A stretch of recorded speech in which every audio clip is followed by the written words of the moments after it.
Today's ballroom dance topic, I'm going to cover the 5 major benefits and downsides to taking in a small ballroom dance studio versus a large ballroom dance studio. And for those of you who would like to hear an update on my leg I broke 1 week ago, I'll share it at the end of this video. So let's dive in. Okay, number 1.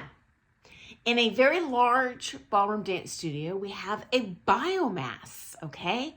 So you have many more people going in and out those doors. So what does that mean for the dancer?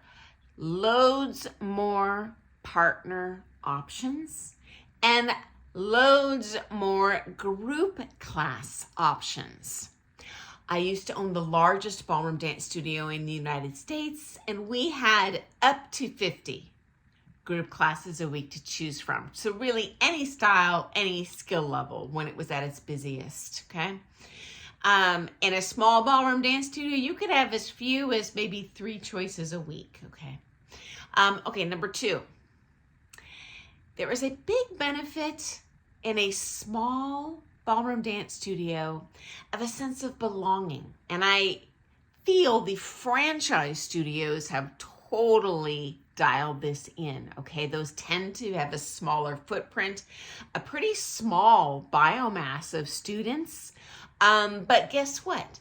Every teacher knows every single student's name. Truth be told, guys, when I owned a studio with literally over 2,000 students coming in and out the doors each month, everyone knew who I was, but truth be told, I'm like, hey, buddy, how are you doing today? I knew a ton of people's names, but certainly not everyone.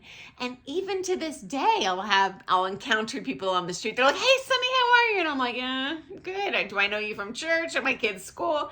And it ends up, they took up my studio for 5 years. But, when you're dealing with so many people and so many open hours, and everyone's in and out at different times, ships in the night. Okay, number 3, a large ballroom dance studio has a large footprint in terms of real estate. So what does that mean? Well, you can fit more students on the floor. So you can have more lessons going on at once. So you usually have more options, not just in the group class times, but private times. I've taught in a really small studio locally where they only allowed 1 teacher in the room at a time. So if you didn't book up that time slot fast, gone.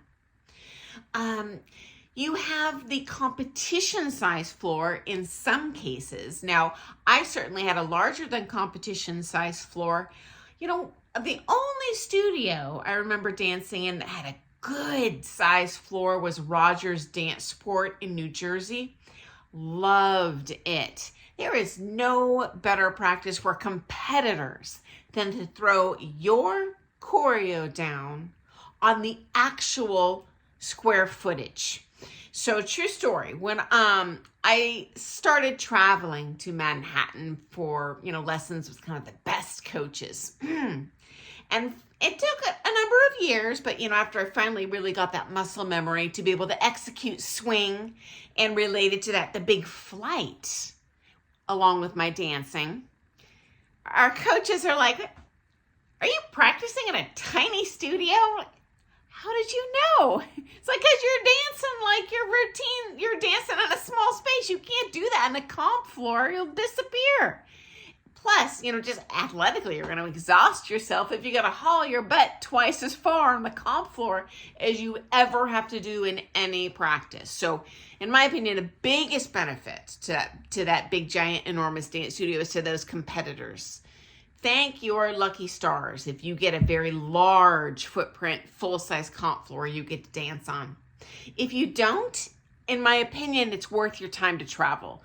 I used to drive 2.5 hours one way, so 5 hours totally, in a single day, once a week, just to do a comp round. So actually just 3 comp rounds. Run, done. To dance on that full comp size floor with other people. So huge benefit, okay? Additionally, I had the choice between at the gym an itty bitty, I don't know if you guys have heard of racquetball court. It's tiny.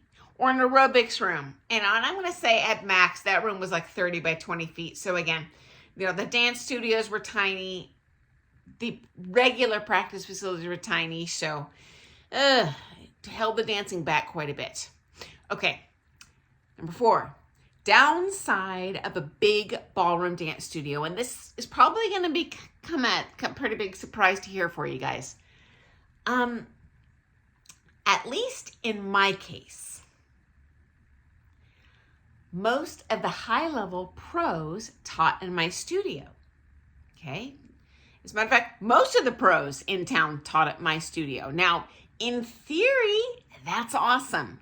In practice, no. Here's why. People do sometimes dump their coach. I've shared a previous video on my own stories doing that and how to go about that in a way where everyone's friends afterwards. But you know what? Regardless of how you break up with that teacher or they break up with you, that happens too, it is darn awkward for both teacher and for student, okay? And I've even seen teachers be filled with rage, like every time they see their student in that same studio taking with another teacher. In my opinion, it's a much gentler, easier transition emotionally on the teacher and more often the student when that new teacher is in a different physical location. Could be in the same town, but it adds a whole next level of awkward. You have to like see them in the room and dance in the room with them and think, is my teacher looking at me? Are they judging me? Are they thinking I'm getting worse? And so that is definitely the big side of a dance studio. It's just a big, enormous volume of teachers and then maybe having to share floor space with those people. Much less likely to happen in a small studio. Likewise, I think franchise studios have dialed this in well too. And that is they not only really, from what I've seen, don't appear to be bothered at all when the students do take with multiple teachers, but in fact, I've seen many of them encourage their students to take with multiple teachers. And in my opinion, guys, your teacher, no teacher owns you. But I'm just telling you something ugly I have seen in big studios. I've personally never encountered it in a small studio just because those tend to have either no kind of competitive level pros, or if they do, it's usually just one that's kind of the queen or the king of the studio and everyone else is social, so there's not really that competitive nature. And for the record, when I do see people, I'll say coach dump a social teacher for a competition teacher, I've never seen that result in bad blood. Share in the comments if you have seen that, but I've personally never seen anyone really have a problem with that. Everyone's on board. Okay, finally, I had a student who was a pastor, okay? That was their full-time job. And they took lessons with me at my studio. And this is when I owned a small studio, okay? So it was just me, my partner, and one or two other teachers. This was fascinating. They said to me, Sunny, this place is just like church. I come here once a week. I look forward to it. I leave feeling like an improved person in some way. I see the same people here each week, and so I'm forming these additional emotional bonds in addition to that kind of message I'm getting from you. And from my perspective, in the huge ballroom dance studio, it's kind of like going to a big church. And as a matter of fact, I now happen to attend a big church. In the United States, we call it mega church. So just like a massive church. Most churches aren't like that. But I can tell you this, guys, truth be told, it was much, much harder to establish friendships and connections with anyone when you're in this ginormous building with many people. Every time I go there, I'm seeing different people, so I'm not really connecting. Just like a group class, when you're in the church sermon in the group class, you're not really having a lot of time to be chit-chatting with people, certainly in the privates. And so, in my opinion, those small studios, much bigger benefit. Same thing even at the social dances. If you have less, partners to choose from, there is a downside to that. But an upside is, you know what? You're probably going to make pretty fast friends with those people that you do have an opportunity to dance with, a really nice comfort level. And so making meaningful personal connections in that small studio, okay? We have a saying here in the United States, it's better to be a big fish in a small pond than a tiny fish in a big pond. Now, again, this is debatable because there are benefits to both the small and the big studio. I'm just relating this one thing. So especially to maybe a social dancer or someone new to the community, that small ballroom dance studio might be a better benefit to you, even if the teaching kind of technique and capability is not so good there. Just in that social element, I do think there's a huge benefit. So, hey guys, I'm always painting with a broad brush here, and I've already gone way over 10 minutes. So share in the comments some differences that you have seen. I can only say so much in this period of time, and I am but one person in the world of ballroom dance, so I'm just sharing my own personal observations over the years. Okay, and next up, the broken leg. Yes, it is still broken. So I have my follow-up visit and x-ray with my orthopedic surgeon.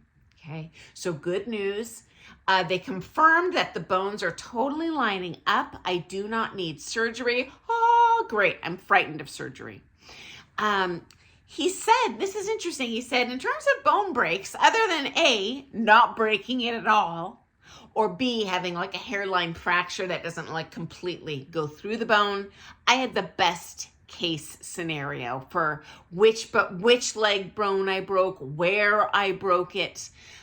So of the two lower leg bones, it is the smaller of the two. He said I can actually safely fully bear weight on my left leg just with that little amount that it's healed in 1 week.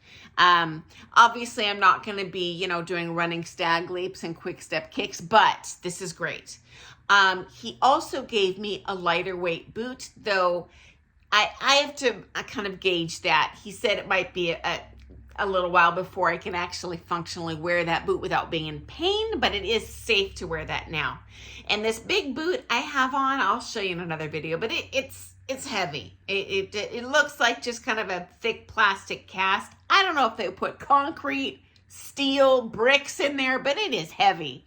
And it's hanging on the hip and pelvis that I just broke, that just healed. So it's probably a little more uncomfortable for me than most people. But the important thing is no surgery, lining up perfectly. He said it'll heal as fast as it possibly could. This is a best case scenario because on either side of the break, I guess there's not kind of ligaments pulling in opposite directions like there was with that femur pelvis fiasco. So this is going to be a much faster heal.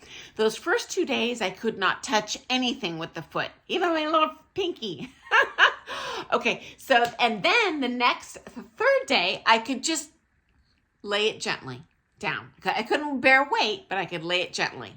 Now, ever since then, each day I have gradually been able to add a little more weight. And today, for the first time, I can actually bear my full weight on my left leg without pain. And guys, you know me, I am a big believer in, I love medicine, but I do feel it is somewhat of a last resort if healing through clean living and active living like we do as ballroom dancers, in my opinion, is going to heal you better. So I have taken 0 pain pills for 24 hours and I can stand fully on that left leg. As a matter of fact, guys, I am so happy, joy. I was even able to teach a workshop this morning. Oh, I literally have all the feels and tingles. I'm so happy. I have missed dancing horribly this week. I was wearing that big giant booty, but hey, my students got a lot better. So It's a win for everyone, honestly, especially me. Okay, guys, I apologize. I'm way over my time. I look forward to seeing you first thing tomorrow morning for some more things ballroom dance. And friends, I have been so frazzled, not only this past week with this recent fiasco, but with my pelvis, hip, femur drama.